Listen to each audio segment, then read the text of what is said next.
Sir ಈ ಸಲ season 1 season 11 ನೋಡಿದ್ದೀನಿ, ಮಿಸ್ ಮಾಡಿಲ್ಲ.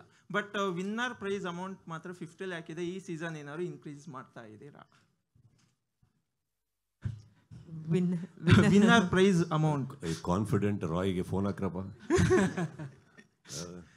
ಇಲ್ಲ, ಸೀಸನ್ 1 50 lakhs ಇದೆ. ಸೊ ಈ ಸೀಸನ್ ಏನಾದ್ರು ಎಲ್ಲ ಮಾರ್ಕೆಟ್ 75 ಹಾಗೆ 1 crore ಏನಾದ್ರು ಇನ್ಕ್ರೀಸ್ ಮಾಡ್ತೀರಾ ಅಂತ? 50 lakh ಬಿಟ್ಟು ತುಂಬ ಬೇರೆ ಪ್ರೈಸ್ ಮನಿಗಳು ವಿನ್ ಆಗ್ತಾರೆ. 50 lakhs ಅಂತಲೇ ಅಲ್ಲ, ಈ ಲಾಸ್ಟ್ ಸೀಸನ್ಗಳಲ್ಲಿ ಒಂದು 10-15 ಲಕ್ಷ ಎಕ್ಸ್ಟ್ರಾ ವಿನ್ ಆಗಿದ್ದಾರೆ. ಸೊ ಸೀಸನ್ಗೆ ಆ ಪ್ರೈಸ್ ಮನಿ ಅಂತ ಇನ್ಕ್ರೀಸ್ ಆಗಿದೆ, ಹಂಗೆ ನೋಡ್ಲಿಕ್ಕೆ ಓವರ್ ಆಲ್ ಬಂದಾಗ ಇನ್ಕ್ರೀಸ್ ಅಂತೂ ಆಗಿದೆ. ಬಟ್ ಓವರ್ ಆಲ್ 50 lakhs ಇಡ್ತೇವೆ, ಅದನ್ನು ಚೇಂಜಸ್ ಏನಿಲ್ಲ. ಸುದೀಪ್ ಸರ್, ಇಲ್ಲಿ ನನ್ನ ಕ್ವಶನ್ನು ಸುದೀಪ್ ಸರ್ಗೆ ಹಾಗೇನೆ ಪ್ರಶಾಂತ್ ಸರ್ಗೆ.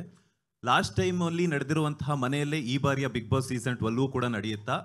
ಹಾಗೇನೆ ಅಲ್ಲಿ ನೀವು ಲೀಗಲಿ ಪರ್ಮಿಷನ್ ತಗೊಂಡಿಲ್ಲ ಅಂತ ಹೇಳ್ಬಿಟ್ಟು ಅಲ್ಲಿ ಸುತ್ತಮುತ್ತ ವಾಸಿಸುವಂತಹ ಒಂದಷ್ಟು ಜನರ ಒಂದು ಆರೋಪ ಆಗಿತ್ತು. ನೀವು ಲೀಗಲಿ ಬಿಗ್ ಬಾಸ್ ಅನ್ನ ನಡೆಸೋದಕ್ಕೆ ಪರ್ಮಿಷನ್ ತಗೊಂಡಿರಲಿಲ್ಲ. ಸುದೀಪ್ ಅವರು ಕೂಡ, ಅವರ ಅಭಿಮಾನಿಗಳೇ ನಾವು ಕೂಡ, ಅವರು ಹೇಳಿದ್ರು ಕೂಡ ಅಲ್ಲಿ ಸುತ್ತಮುತ್ತ ನಮ್ಗೆ ಪ್ರಾಬ್ಲಮ್ ಆಗ್ತಿದೆ ಜೆನ್ಸೆಟ್ ಅದ್ರ ಕಡೆಯಿಂದ ಅಂತ ಹೇಳ್ಬಿಟ್ಟು. ಸೊ ಯಾವ ರೀತಿಯಂತಹ ಅವ್ರಿಗೆ ಉತ್ತರವನ್ನ ಕೊಡ್ತೀರಾ ಅಂತ?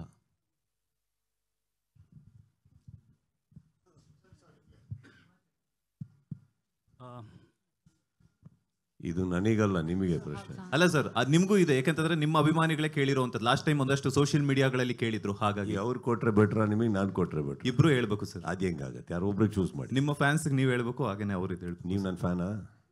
Of course sir. ನಾನು ಮಾತಾಡ್ತೀನಿ ಬಿಡಿ Prashant. Thank you sir. Legal documentation ಇಲ್ಲದೆ ಪ್ರೋಗ್ರಾಮ್ ನಡೆಯುತ್ತಾ ಸರ್?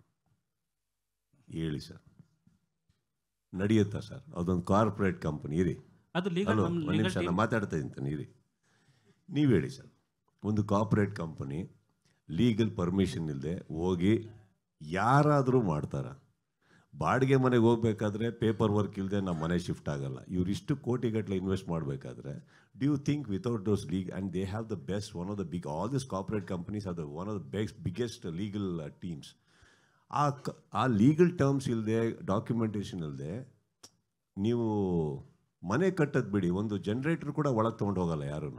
ಆ ಲೀಗಲ್ ಟರ್ಮ್ಸ್ ಹಾಕಿ ಎಷ್ಟೋ ವರ್ಷಗಳಿಗೆ ಅವರು ಆ ಲ್ಯಾಂಡನ್ನು ಲೀಸಿಗೆ ತೊಗೊಂಡು ಎಲ್ಲ ಮಾಡಿದ್ದಕ್ಕೋಸ್ಕರನೇ ಅಲ್ಲಿ ನಡೀತಾ ಇರೋದು. ಇಲ್ಲ ಅಂತಂದರೆ these are all speculation sir.